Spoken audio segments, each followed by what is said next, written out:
do século passado, de pessoas que legaram em vida imóveis que se incorporaram ao patrimônio da entidade e que também legaram em testamento imóveis que também somaram-se a estes.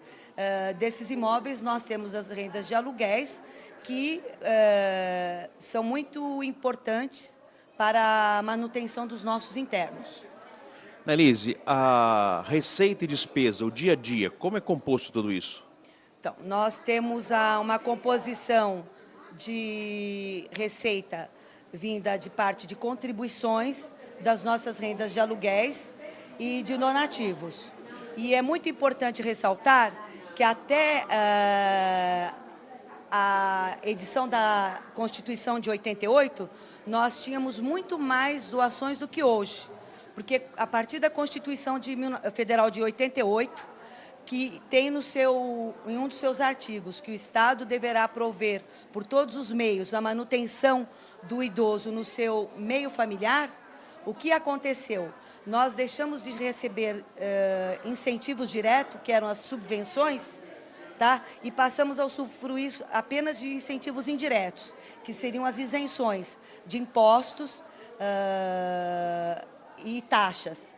E que hoje, com a edição da Lei da Filantropia, nós estamos tendo um problema muito sério para a manutenção dessas isenções, pois as exigências são muito fortes para que a gente possa atendê-las. Elas extrapolam a nossa capacidade pelo custo que a gente tem para atender o idoso. O que é claro é que a legislação não acompanhou a velocidade do crescimento dos idosos no Brasil. Temos que modernizar toda a legislação municipal, estadual e federal para acompanhar essa velocidade de crescimento. O Brasil envelhece numa velocidade muito maior do que os demais países do mundo. E uma legislação ainda arcaica, difícil e a burocracia atrapalha muito.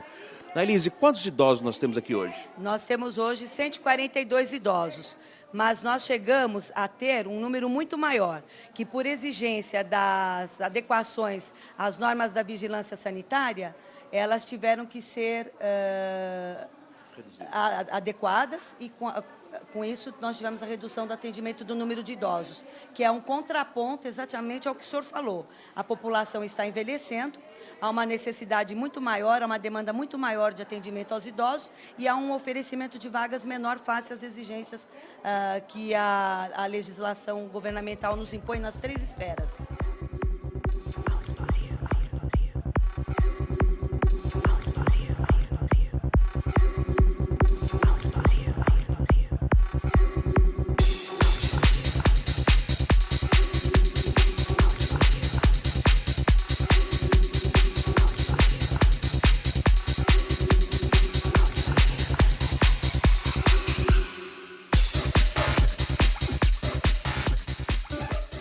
A Mão Branca tem um atendimento ao idoso diferenciado, com corpo técnico capacitado, treinado, com médico geriatra, com enfermeiras, com voluntariado, enfim, todos preparados para isso. Aqui ao meu lado, Dr. Flávio Carvalho, médico geriatra.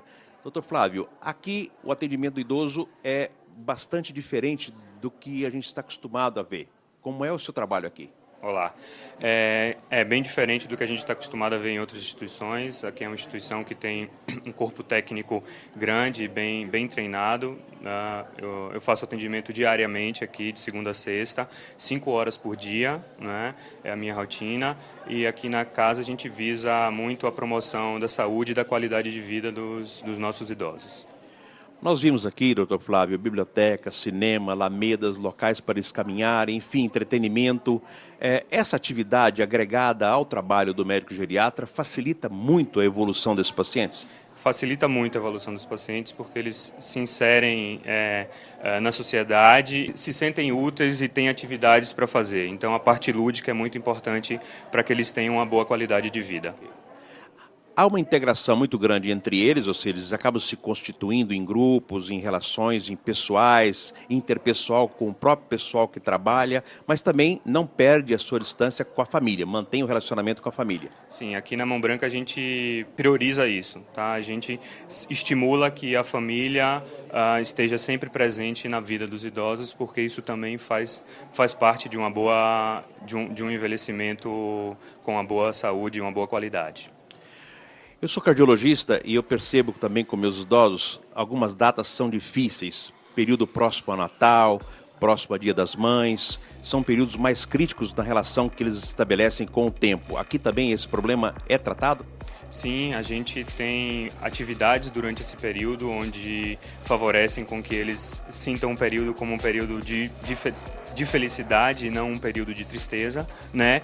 E eu vejo muito que as famílias nesse período costumam levar vários dos idosos lúcidos, independentes, para passar as festas em casa, o que a gente também aprova bastante.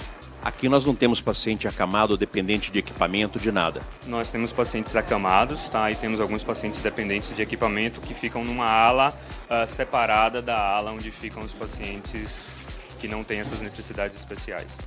Portanto, além de atendimento ser holístico, não há discriminação com o estado funcional de cada um dos pacientes. Não, nenhum tipo de discriminação. O que é muito interessante, nem sempre é assim. Aqui ao meu lado, Carla Rusteika, técnica de enfermagem. Mais um avanço dentro da instituição. Carla, a atividade da enfermagem junto aos idosos sempre foi muito importante. Qual é o seu trabalho mais próximo deles? Então, com certeza. Aqui a minha parte assim de medicamento, eu tiro as medicações, eu mesmo que administro e, lógico, o que precisar, assim, os cuidados, estamos sempre aqui para prestá-los. Carla, é quase impossível dizer que eles não se apegam à figura da enfermagem. Como é que fica essa relação sua com eles? Então, se apegam sim, assim como a gente também se apega. Aqui é como se fosse uma família. A gente considera, a gente brinca com eles. E assim, realmente assim, a nossa, como diz, a nossa parceria com eles é muito boa mesmo. É uma família. A experiência que se tem nesses espaços e em cuidar do idoso aqui no Brasil e fora do idoso é que essa relação que se estabelece é uma relação muito próxima e passa a ser familiar. Isso nós fazemos e falamos com muita alegria. Nós queremos mesmo que sejam próximos. Carla, qual é a maior dificuldade que você encontra com esses idosos? Então, aqui assim, né, a clínica aqui ela é muito boa, né? No caso, a gente não tem tanta dificuldade com eles, porque são idosos assim, tem essa ala mesmo que vocês se encontram, é uma ala a maioria dos idosos são independentes. E assim, a ala maior assim que a gente teria um pouco de mais dificuldade seria os mais assim acamados, dependentes, mas a gente procura, como diz, agir igual, atendê-los igualmente, não tem diferença. Os cuidados são os mesmos. A relação com as famílias também? São boas. Reafirmando, o Brasil envelhece rapidamente e nós temos que correr atrás de políticas públicas que possam atender essa expectativa dos idosos com seu país. 40 milhões de pessoas no estado de São Paulo, temos apenas menos de 400 médicos geriatras. E a enfermagem nem toda está treinada e habilitada para lidar com esse tipo de paciente. Temos que correr atrás desse treinamento e da busca da qualidade do atendimento do idoso. Cumprir com os nossos compromissos que estão na Constituição.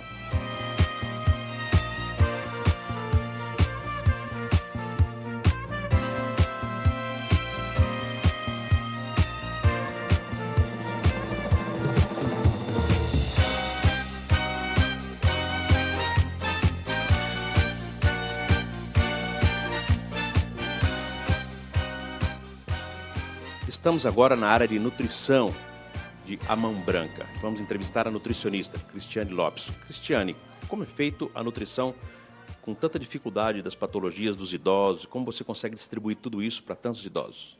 Então, nós temos alguns tipos de dietas onde a gente atende esses idosos aqui na casa e elas se dividem em hipertensos, diabéticos e isso tudo é feita uma alimentação especial e direcionada para eles. E existem os pacientes que se alimentam com uma dieta geral ou com consistências diferentes e que têm um olhar todo diferencial também para esse tipo de alimentação, sempre trazendo a eles a qualidade de vida, não esquecendo da história deles e da qualidade.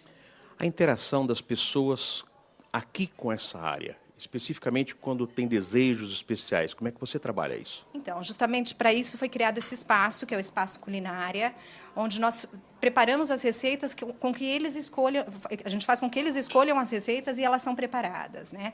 Então, através do resgate da história, de vontades, um está com desejo de comer alguma coisa, vontade de preparar outras, e fazer com que eles se confraternizem, né? Com que eles sentem aqui, venham preparar e trabalhem um pouquinho isso, essa história deles.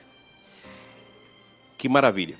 Estudos recentes mostraram que a gastronomia é uma das atividades mais importantes que as pessoas têm que desenvolver no seu envelhecer. Primeiro, porque cada prato é um desafio, ele mantém um nível de atenção muito grande e tem que se desafiar a cada dia. E aqui não é diferente. Aqui ao meu lado, Maria Alice.